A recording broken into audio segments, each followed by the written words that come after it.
The federal government continues its immigration crackdown, and now a big piece of the Republican immigration agenda just got bipartisan support.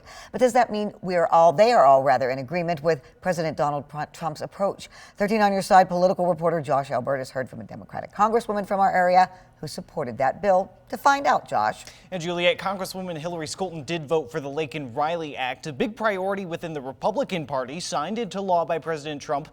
The bill mandates Homeland Security to detain what federal law describes as aliens who are charged with certain crimes. It also allows state attorneys general to sue the federal government or the secretary for allegedly failing to abide by that requirement, to the point that it harms the state or its residents. A former attorney for the Justice Department, Scholten, said a common sense approach to immigration is what the country has to have. When asked how she feels about the overall approach that the Trump administration is taking to immigration, she had this to say in part.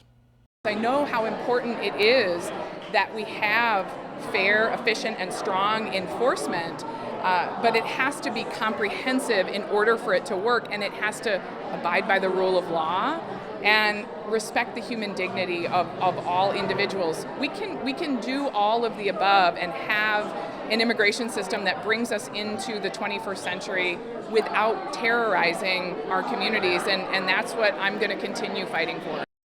She didn't make any direct mention there of President Trump in her response, but where she talked about, you heard human dignity there, others have labeled the president's deportation approach as inhumane. So Josh, outside of Washington, D.C., what's happening on the state level when it comes to immigration? Yeah, Julia, one state senator here in Michigan, Republican Senator Albert from Lowell, he says he's set to introduce a number of bills that would, among other things, require what his release called reasonable efforts at the local level to determine immigration status of a criminal offender after a lawful arrest. Now, those bills haven't been read into the record yet, so we have to wait for the exact language and how this issue continues to play out. Julia. All right, we'll stick with you, Josh. Thanks so much.